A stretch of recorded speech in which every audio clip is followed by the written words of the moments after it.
Baik, Assalamualaikum warahmatullahi wabarakatuh.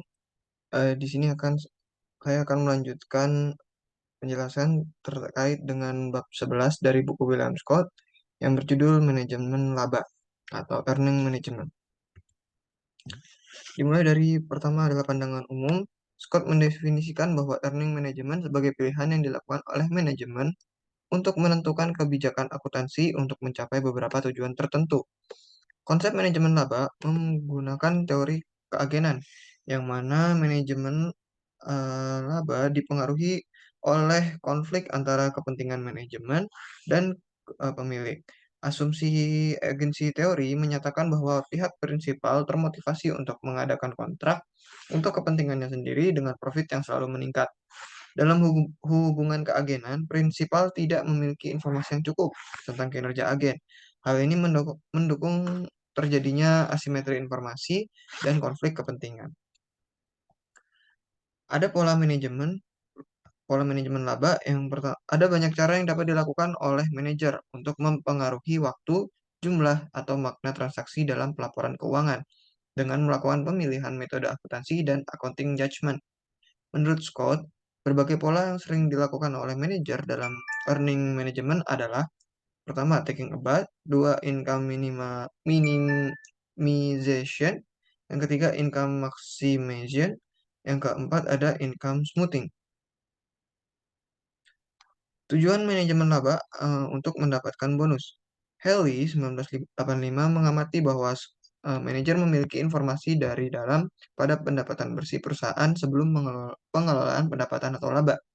Penelitian Haley menggunakan pendekatan program bonus manajemen, yaitu bahwa manajer akan memperoleh bonus secara positif ketika laba berada di atas batas bawah dan batas atas. Ketika laba berada di bawah bogi, manajer tidak mendapatkan bonus, dan ketika laba berada di atas cap manajer hanya mendapatkan bonus tetap. Tujuan manajemen laba untuk mendapatkan bonus. Studi Haley terbatas pada perusahaan yang terencana kompensasinya didasarkan pada pendapatan neto dilaporkan saat itu saja. Ini disebut dengan rencana bonus untuk sisa bagian ini. Kita juga melihat bahwa karena alasan pengurangan risiko, pola bonus mempunyai nilai yang lebih untuk kemungkinan pengendalian risiko yang mungkin berlebihan. Mereka bisa juga mempunyai solusi. Manajer akan meningkatkan net income perusahaan untuk memaksimalkan bonus yang mereka terima. Bagaimana manajer mengelola laba bersih? Haley mengasumsikan bahwa manajer menggunakan metode akrual dengan formula laba bersih adalah arus kas yang berasal dari kegiatan operasi ditambah dengan akrual bersih, yang mana ini dapat dipecahkan lagi dari akrual bersih itu dari akrual non diskresioner bersih ditambah dengan akrual diskresioner bersih. Asumsi penjelasan untuk 4 poin akrual adalah sebagai berikut. Yang pertama ada beban amortisasi, yang kedua ada kenaikan pada utang usaha bersih, kenaikan pada persediaan, dan penurunan pada utang usaha dan kewajiban akrual. Motivasi lain pada earning management. Yang pertama ada motivasi kontrak.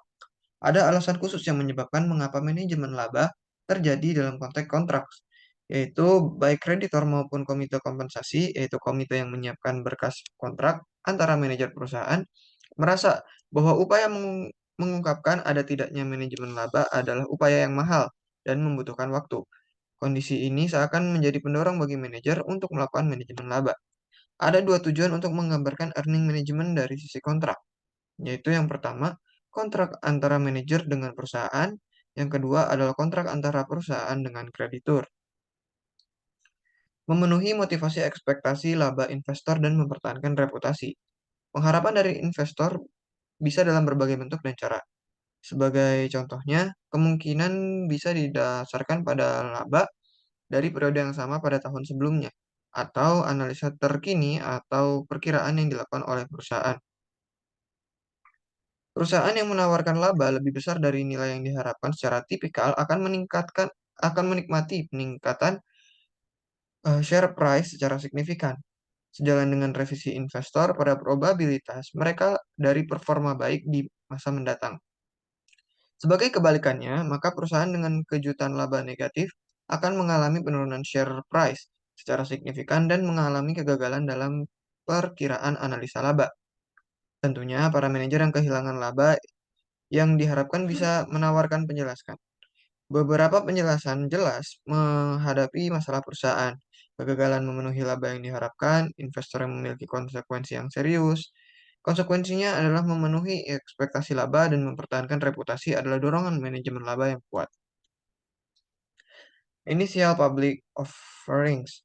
Initial Public Offering atau IPO adalah penawaran perdana saham oleh perusahaan yang hendak go public kepada investor yang berminat.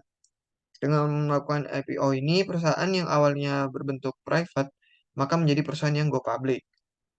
Fund berdasarkan sampel yang berbeda menemukan bahwa manajer mengelola laba yang tinggi untuk tujuan IPO dan pengembalian akrual berikutnya mengurangi laba di masa depan. Hal ini menyarankan investor secara rasional mengantisipasi kehadiran perusahaan IPO yang melakukan earning management dan membangun antisipasi ke dalam jumlah yang mereka bayar untuk saham IPO.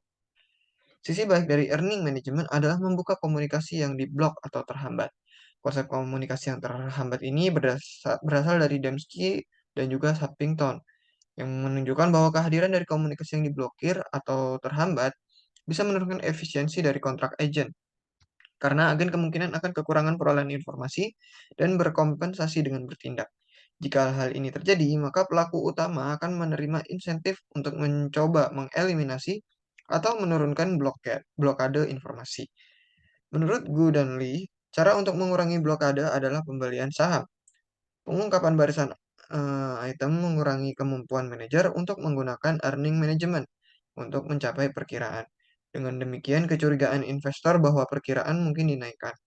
Pada konteks ini, earning management juga dapat sebagai alat untuk mengurangi blokade. Bukti empiris sisi baik earning management. Subramanian membagikan akrual ke dalam komponen diskresioner dan komponen non-diskresioner menggunakan model Jones. Subramanian menemukan setelah pengendalian terhadap efek arus kas operasi dan akrual non-diskresional pada pengembalian saham. Konsisten dengan para manajer, rata-rata menggunakan earning management secara bertanggung jawab untuk mengungkapkan informasi bagian dalam tentang laba di masa depan.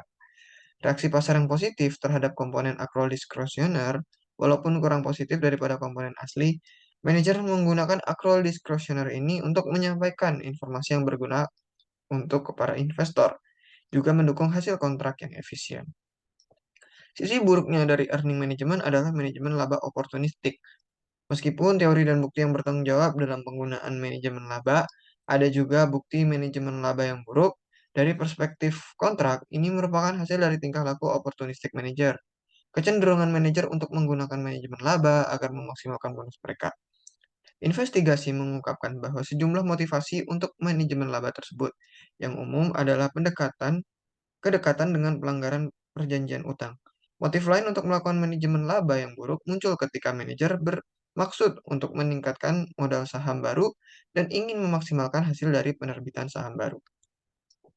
Lalu, apakah manajer menerima pasar sekuritas efisien? Teknik manajemen laba tidak selalu konsisten dengan efisiensi pasar sekuritas.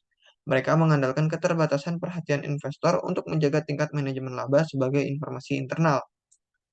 Laba performa mencerminkan bentuk lain dari manajemen laba terhadap pertanyaan penerimaan manajer atas efisiensi pasar.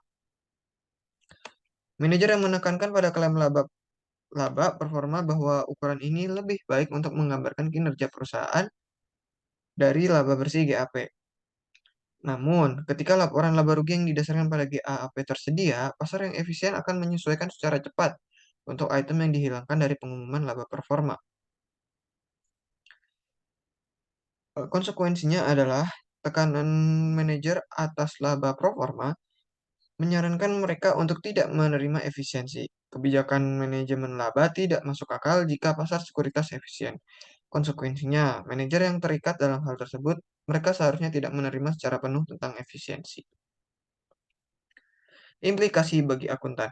Implikasi bagi akuntan yang ingin mengurangi manajemen laba yang buruk, bagaimanapun tidak menolak efisiensi pasar, tetapi untuk meningkatkan keterbukaan.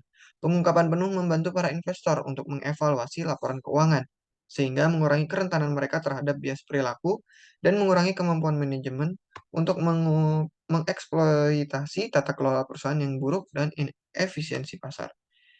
Cara lain untuk meningkatkan pengungkapan mencakup dari pelaporan dampak pada pendapatan inti yang secara umum, membantu investor, dan komite kompensasi untuk mendiagnosis kelemahan item. Lalu, di sini dapat disimpulkan bahwa manajemen laba adalah pemilihan kebijakan akuntansi oleh manajer untuk mencapai tujuan khusus. Terdapat dua cara yang saling melengkapi dalam berpikir tentang manajemen laba. Pertama, perilaku opportunistic management untuk memaksimumkan utilitasnya dalam kompensasi, kontrak, dan kos politik. Kedua, perspektif kontrak efisien ketika manajemen laba dilakukan untuk menguntungkan semua yang terlibat dalam kontrak. Berbagai bentuk manajemen laba seperti taking a bath, perataan laba atau income smoothing, maksimalisasi atau minimalisasi pendapatan dapat dilakukan oleh pihak manajemen dengan memanfaatkan peluang yang ada dalam standar akuntansi seperti penerapan kebijakan akuntansi atau pemilihan metode akuntansi yang digunakan. Adanya kemungkinan manipulasi ini karena adanya fleksibilitas yang diberikan oleh GAAP dan karena sulit untuk menekankan pelaporan keuangan yang fleksibel. Baik, itu saja yang bisa saya sampaikan terkait dengan bab 11 dari buku William Scott. Terima kasih. Jika ada ingin ditanyakan bisa di kolom komentar. Wassalamualaikum warahmatullahi wabarakatuh.